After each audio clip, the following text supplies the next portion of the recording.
And here we go, man. We have our first few updates released towards Texas Chainsaw Massacre. Super excited they're focusing on some of the fixes and bugs first. Very great to hear from a good developer team. So what's new? Now obviously this isn't a huge update or anything. This is more to break down cheating, hackers, and in-game bugs that were happening around the community. And honestly, it's a great start. I am going to start with the release update on September 5th and move on to the one that's releasing today. And of course, I have been waiting to release this on my channel, and then I saw they were working overtime to release another update and figured I would go over both in one video. First of all, from the September 5th update, of course, we're going to attack that first. What caught my attention was no more crossplay for PC players for the time being. I completely understand where the devs are going on this one. They need to cut down on some of the issues they were having with crossplay, most of it coming down to cheating. My hopes, at least, is that it isn't going to be something that lasts for a while. A lot of players, including myself, have friends that do play on Xbox or PlayStation, and a lot of the time it is required for solo queuing. To be honest, not a big deal. I hope they get down to the root of the issue. That is more important to solve the issues. We obviously don't want a game that's going to be main reliant on hacking. I would love nothing less than taking a couple weeks from crossplay before they go ahead and re-add this when they're ready. The voice chat not working in lobbies, absolutely amazing. I'm more having issues myself with text chat in lobbies. I've discussed this on my Twitch channel, but for some reason cannot send text chats in lobby. Very frustrating, but I see they're kind of all over it. That very weird bug with XP level ups looks like is in here as well. When there was no level up occurring, that was really weird. At the end of games, you would basically get your XP and it would say that you would level up even though you didn't. So considering you were nowhere close to leveling up was concerning, and also really funny at the same time. The fixes of crashes and freezes was huge. Now I'm still having a little bit of crashing. I crashed last night on stream, which was pretty crazy. If you don't recall, there was actually a couple issues about this. For me, after every few games, I would search for a new game, and it would randomly kick me out, give me supplied credentials ID, and I would forcibly have to restart the game in order if I wanted to research with my friends. There was also a bug for inviting players with 7-digit codes instead of 6, but TCM was all over this and they fixed it overnight, which was really nice. But first week of playing this game, I would crash jumping into lobbies, so I thank you for that. I'm glad they're jumping all over it. And this one is pretty interesting. Lobbies will now launch with 6 players required. This can mean a Leatherface and one other family member, or even a 3v3 even. I've been thinking about this one a lot, and I actually think it's pretty healthy. Believe it or not, I don't have the same reaction of others, but come on, just loading into some lobbies and there being 6 players in there, and the time limit ran out would kick us back to lobby, and making us have to research for lobbies was pretty frustrating. So this is actually a blessing. We're going to get lobbies a lot faster now. They did move the quick match bar to the top of the menu for quick searching. Not much of an update, but of course I'm cool with it. This apparently means we're obviously going to get faster lobbies. You can play both sides since it's random matchmaking, which I personally enjoy. When I play TCM, I usually just quick match it all the time and play either or. That is very fun in my opinion.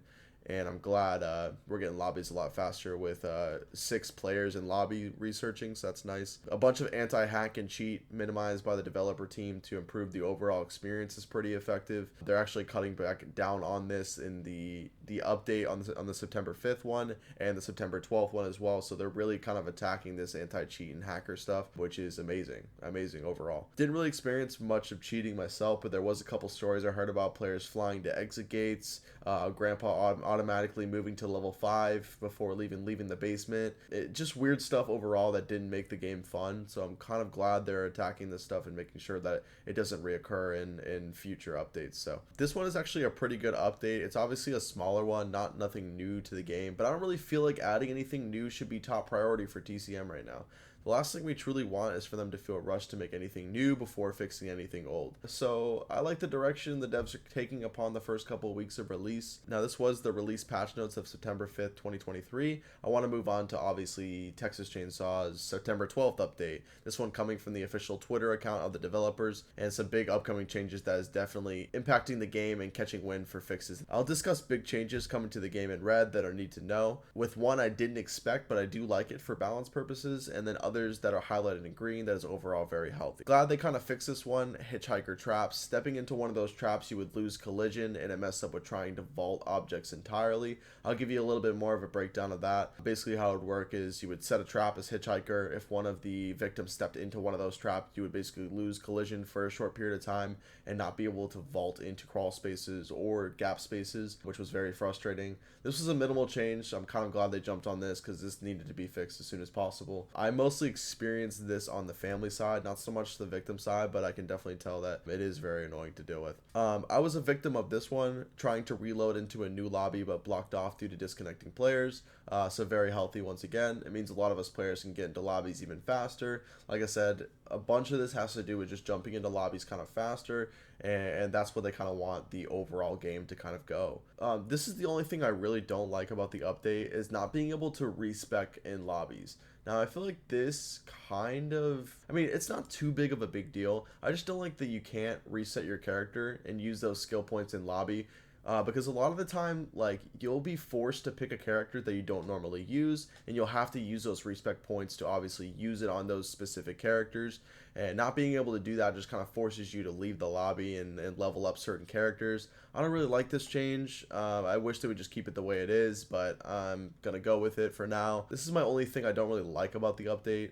But I'm not going to make too much of a fuss about it. I mean, it's probably in good taste. The big change I was waiting for. I hated this playing Sissy or Hitchhiker, but you would spawn on a side of the map with the battery, usually on gas station or slaughterhouse, and the battery would be turned off automatically at the start of the game. So you had to restart the generator for like 15 to 20 seconds at the beginning of the game, and it was wasted more time at the beginning of the match considering you still had to set up with one of those characters. Very good balance change in my opinion. Victims already had a huge advantage considering they spawned in before family members and Leatherface, which gave them the opportunity to leave the basement before the family was prepared.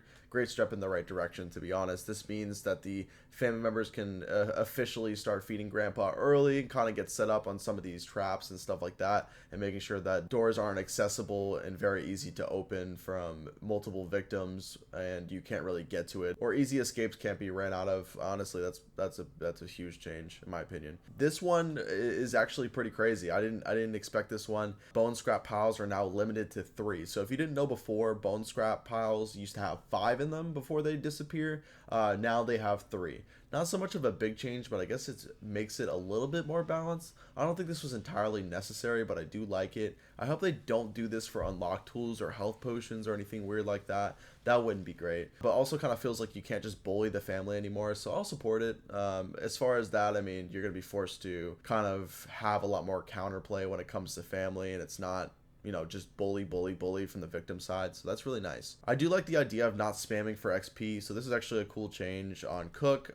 You can't just spam padlocks. You can't just remove the padlocks and re-put them down for extra XP. Again, another exploit that needed to be fixed. So I'm actually pretty glad they are not exploiting XP and people are just getting easy level ups. That was pretty weird, but a healthy change for sure. Negative review for them increasing the lobby time to 5 minutes. So if you didn't know before, they've changed the lobby time a couple times. I believe it was 4, then they changed to 3, and then back to 5. And now they're decreasing it from 5 to 3 again because a lot of people complained about it. You'd always have that one person in lobby that wouldn't ready up, and now it's going to be down to 3 minutes. I think this is great overall because sometimes the games don't even last 5 minutes. I'm gonna be real. So sitting in lobby for 5 minutes just kind of makes it obsolete, and there's really no point of really playing in the game overall. So didn't really want to sit in the lobby longer than the actual game. So yeah, that's pretty nice. So we're going back to 3. That's great. And as well as I mentioned this earlier, they're a step closer to re-adding crossplay, obviously solving the anti-cheat and hacker kind of stuff. Then we can actually survive with friends or kill with friends soon. We don't have any updates of when they're going to release, you know, more information about the crossplay.